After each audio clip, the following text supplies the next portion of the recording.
The following was recorded in front of a live studio audience at the Studio 21 Podcast Cafe. This is the United Podcast Network.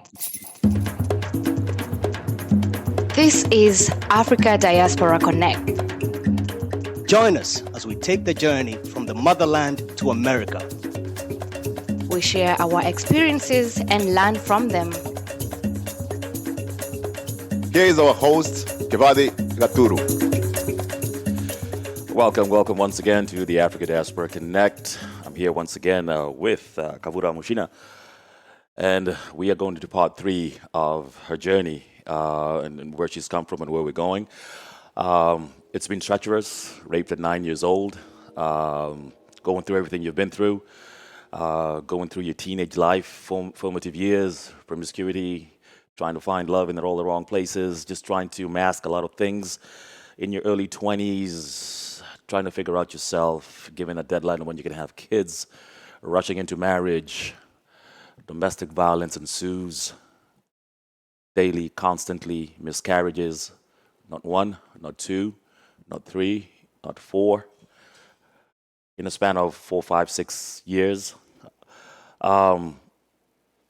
Today, we're going to learn now how she was able to escape to these United States, her life from her lens being here. And basically, what are you going to be doing to help the community, seeing things from your lens, using this platform and your life story? What can you do? What impact you're going to have on other women out there? Acacia, love you. The food, it's not enough for me. I'm a big boy. Listen, Penny, I want more food on my plate. It's finger-licking good, folks. If you haven't been to Acacia yet, come meet me there. I'm telling you, Fridays, I'm sitting at the corner, and I have the biggest plate of samaki and ugali, all right? The best meals in Worcester, Massachusetts, and Massachusetts in general, the best little hidden secret out there, okay? It was made out of a lot of dedication. Penny and Mr. Getao, resilience, that home tasty mealness. It's created. Nakwambia, hata chakula ya mamako, your mom back in the day didn't make this kind of food. I've been there. I live there practically. When you visit there, delicious. Nakwambia, take it from me, and I love to eat. All right? Order in advance. That's what I do.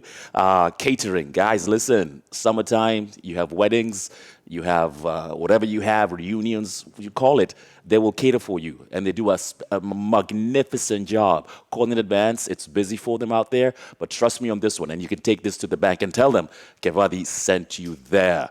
Open daily, 11 a.m. to 9 p.m., Tuesday through Sunday. Phone number is 774-243-1016, 1105 West Boylston Street in Worcester, Massachusetts. And folks, come on now, subscription. Yes, we're everywhere. We need you guys. Hit that like button, share this thing. Keep subscribing. You know where to find us. Everywhere you listen to your podcast, we're there. Podbean, you name it. We're going to be there. We're on YouTube. You love the channel. I love the likes. I love the hits. Listen, guys, we're doing an amazing job. It's year 2 once again. We're in our 3rd show, in our 2nd year. And God, let's address these things. So, Kavura, you're back again. Good to see you. All right. Thanks for having me back. Okay. Mm-hmm. This, our 3rd and final phase of your tumultuous life that you've lived. Domestic violence, postpartum depression, just everything that's been taken away from you. So how did you finally get to leave? How did you finally get to say enough is enough? How did it get there? And walk us through that. When I thought enough was enough was when I hid the knife under my pillow one night when he came home. Yeah. I asked him for his car keys, and I think he saw it on my face, and he just gave me the car keys. And I drove around for about 30 minutes and came back home when I was fresh. I packed the car somewhere along the highway and cried my guts out. Mm-hmm. And when I went back home, I was feeling much better. And that's when I knew that, Mary, you need to get out. And I started praying that I need a way out. Lord, I need a way out. Whether dead or alive, I have to get out. You got 2 kids now. I got 2 kids now. Yeah. And the following day after that, I went to the mountains to pray. And I didn't tell anyone where I was going. And that was my prayer. For 3 days, I stayed there, fasted, and all that. But this time, I was just crying to God the best way I knew how, telling Him, get me out of here. Just get me out of here. How old is the youngest now? At that time, he was 6. 6 years. 6 years. So you endured another 6 years. Yeah, I did. Of the same violence, of the same So, good so stuff. this is like 10 years into the marriage, basically, for the most part. Yes. And when I came back home, I called my mom and I told her, Mom, I'm ready to get out. And for the first time, Mom said, okay, we'll find a way. We'll find a way. We'll find a way. And she called somebody here, again, not naming names, and that person called me back home and asked me, Mary, do you think you can come here to the United States? I said, anything But here. but here. Like anything. Even if you tell me go to the ocean and dive, I was ready to do that. And so God was faithful that my documentations went through pretty fast. Within 30 days, my documentations were done, my airline ticket was paid and all that. And I told him, listen, I got a visa, I'm going away in 2 weeks. And he told me, will you be coming back? Of course, I said, yes, I'm coming back. Yeah. Of course I'm coming back because I don't want him, I don't want to be beaten again. I don't want to be, this is literally a suicide mission. If I said I'm not coming back, it's a suicide mission. Absolutely. And so guess what? He actually drove me to the airport. He drove you to the airport. He drove me to the airport and said goodbye to the kids. Funny thing, he just dropped my luggage there. I hugged the kids and he walked away. I was like, So he couldn't wait for you to leave. he could not wait for me to leave. So all these 10 years, I'm sure he's got his mistresses, he's got his other women, he's living his life. Yes. You just went on living that way. He would come home drunk, so what's it like in that environment? Does he just come and have sex with you? Do you guys make love? What's it like? Was there any emotion in that whole, you're having kids, you're having miscarriages, so you're having sex. Yes. Yeah. Is it forceful? Do you enjoy it? When a woman is raped, when anybody is raped, whether a man or a woman, Yeah. the brain doesn't have, again, a reference point, and so it's very few of the times it's going to be on the middle ground. We either go to extreme, being an extremist in whatever it is you had, or you really deteriorate and don't want to do it at all. So unfortunately or fortunately for me, I became an extremist. Okay. And so he made me believe that I wanted sex more than normal people. And he made me believe that I wasn't well. He's manipulative that way. Yes, Narcissistic, exactly. manipulative. So when I managed to come to the United States, I stayed for a while and I had a love for babies. And so I went to live with a friend of the family I was coming to live with, and just to be around kids, just to feel better. It's a about void. this. Yeah, you don't have your kids with you physically. Exactly. So at least to fill that void, other kids. Yeah. And it did not take long before. Actually, the only reason I was able to get out of bed every morning was because the youngest was getting me out of bed. If it wasn't for that, believe me, I would have died. Oh, with the foster, no, wherever you're living, the people were Yes, hosting you. yes. Okay. Wow. That child is the reason why I'm alive today. And I'm saying that out loud. That child is a miracle. He got me out of bed every morning. I could hear him cry. And even though my body didn't have energy, maternal instincts, I would just go grab him and, do whatever it is. And I thank God for that situation, because eventually I got to a point and I told the lady, the mother of that child, I told them I need to go to the hospital. She said, you're not feeling good? I said, no. And I said, I'm taking a cab. I don't want you to drive me there. I'm taking a cab. And so I went to Lowell Hospital and I told them, listen, I need a counselor. They told me, no, girl, you need a PCP. I don't even know what a PCP stands for at this point, because I'm so fresh in the country. Yeah. And I'm like, no, listen, you're not getting what I'm saying. Is my accent hard?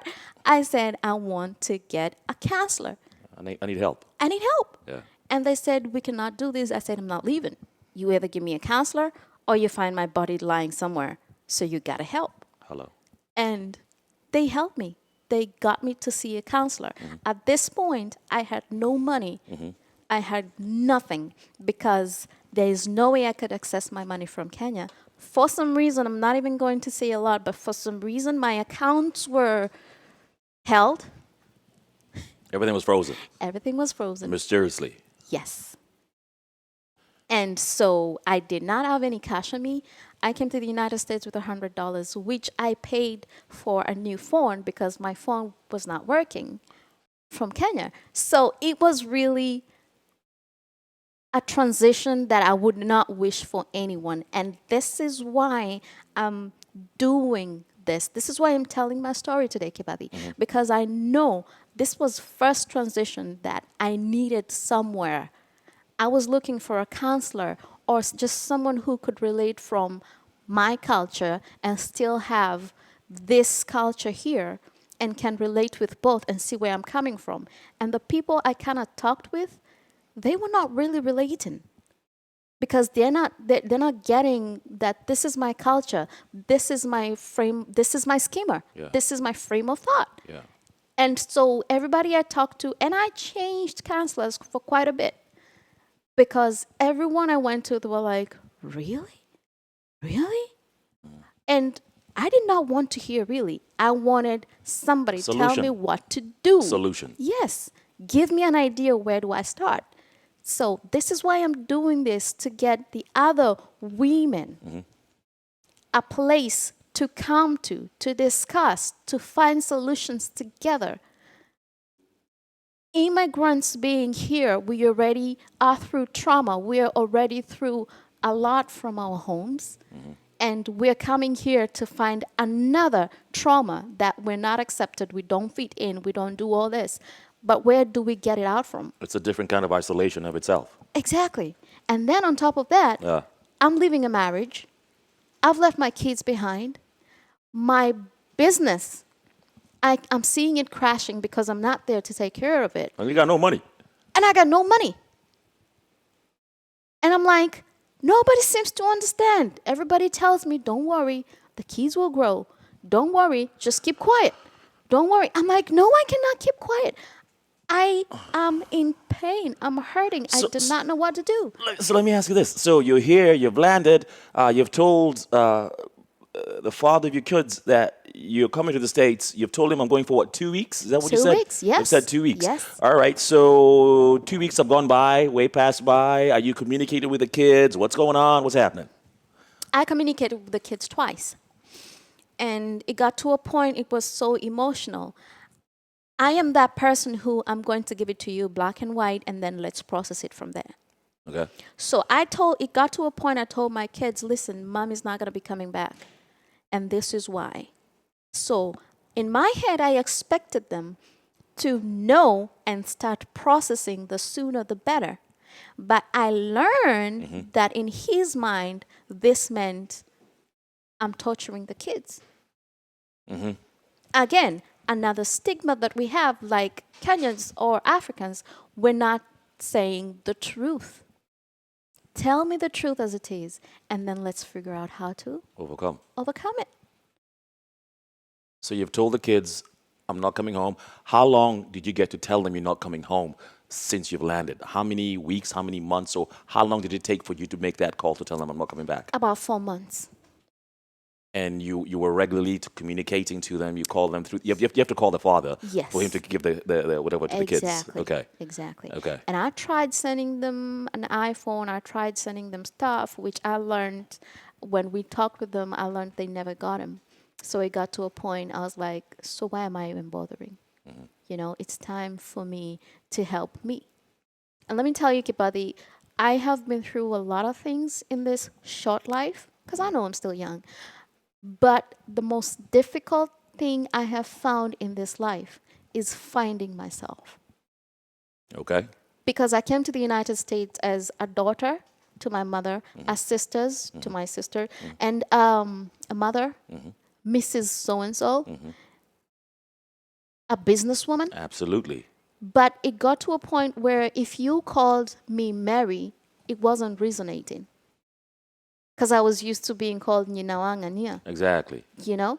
So it took me about a year for it to register in my mind that your name is Mary. I had to have a meeting with myself literally on the mirror and tell myself, Okay, girl, this is where you're we are Mary. now. Yeah. This is it. I had to affirm myself. I still do that most days. I still affirm myself and look at the mirror and ask myself, so what are you seeing? I have those conversations with myself. So I started counseling, and I've changed a number of counselors because I didn't feel like I got what I was looking for until I landed to this male counselor, and I told him, listen, are you comfortable with me having a sexual problem? Is this going to be a problem to you? Because I know how I am. Because in my head, I already been told I have a problem. You lost me there. What do you mean a sexual problem? You lost me on that one. You talked to a counselor. Yes. Okay. So I changed to a third counselor. Okay, a male. A male this time. All the others were women. Okay. A male, and I, on the interview, on the intake, where he's supposed to ask me questions, Okay. I asked him questions. And I asked him, listen, I believe I have a problem, a sexual problem. And I don't know whether I manipulate men, and I don't know what I do, but every man I get close to kind of tends to feel like there's a sexual energy. So are you okay with that? Because I do not want that to be with this relationship. Okay. And that took him aback. He was like, what? It took me aback. Exactly. Okay. And he said, that's okay. And I told him, all right. So I'm going to have this relationship with you on the point that if you see anything like that, let me know. Because I'm not conscious and I don't know whether it's my head or So Kavura is what you're saying. So you're the kind of person, you could be sitting down with a man, like myself, and out of the blue, you just become sexually, like, aggressive? No. What do you mean? It's the interpretation of the male person to how I'm behaving. They interpret it in a certain way, but in my head, You're not there. I'm not there. Oh, so you're giving signals that you don't realize you're giving. Exactly. Exactly. Do you indulge? Do you imbibe? Do you drink something? Do you sip? I'm a social drinker. Okay. You will rarely see me drinking. Okay. But yeah, I drink. So you give some signals. No, I give signals when I'm sober, apparently. Okay. And slowly and then a man approaches you and what? You push them away, or what happens? Of course. Because again, I did not know that until I started processing this with my counselor. To me, it's my head telling me you have the power. So they get close and then I push them away. Okay. I have control. You want control. I want control. And this is so subconscious. I think you give those messages. I think you give those messages just to push back. Because you want to assert control. Exactly. And that's why I said the brain has a reference point. Hey. And not unless I be intentional about it, then it's not going to be any different.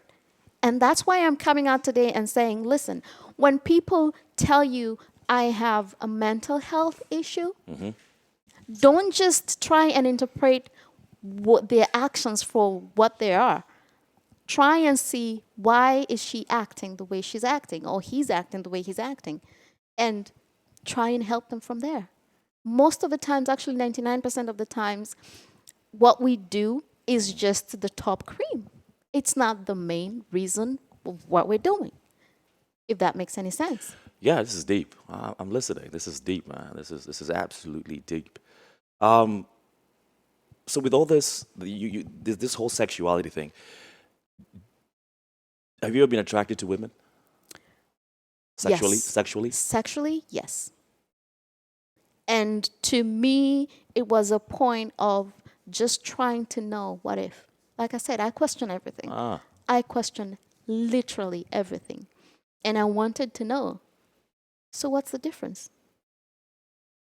And after that, I just found myself having very many questions, and it didn't go anywhere. Did you ever experiment?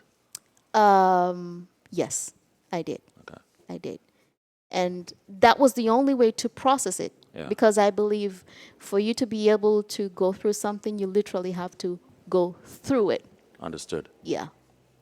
So, yes. We're hearing her story, Kavura Muchina, telling it like it is, opening up close and personal. She's leaving nothing behind, and she's going to be out there and telling us what we need to do.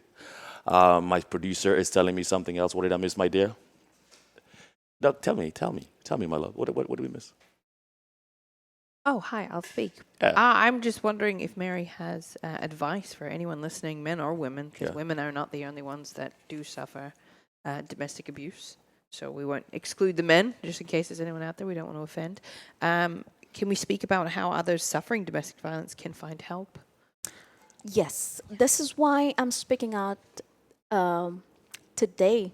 And I'm starting. This is a beginning of an organization that we're coming up with to make an environment where abused people can come to and feel safe, where there's no judgment, where there's no, we're not going to tell you because you don't have PTSD, you cannot be a part of us. We're not going to tell you because you're an immigrant, we don't understand you.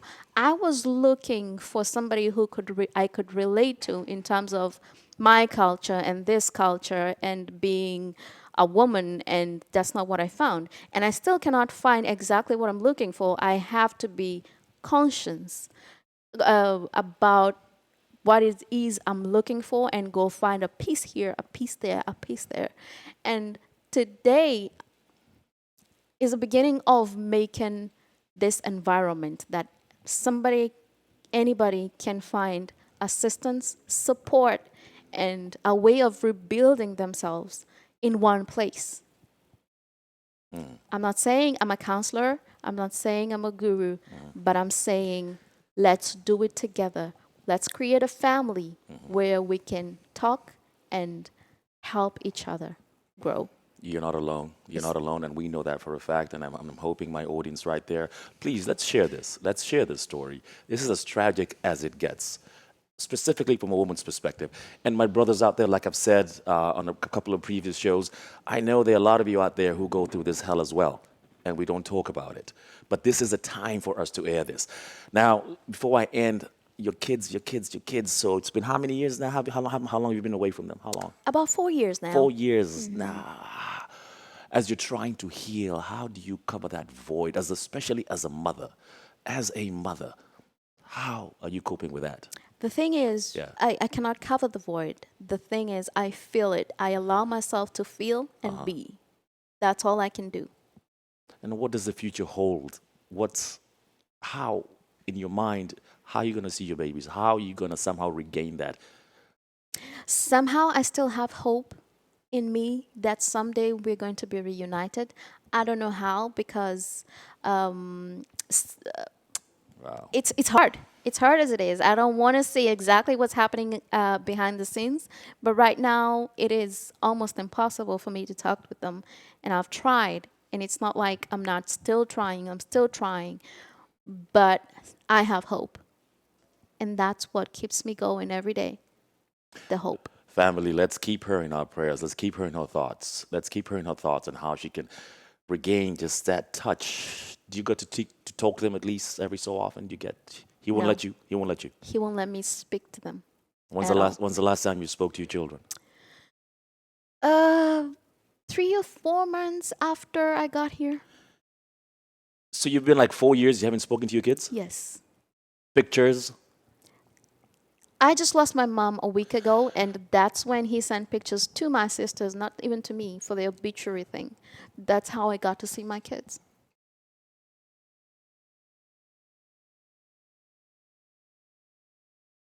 All right.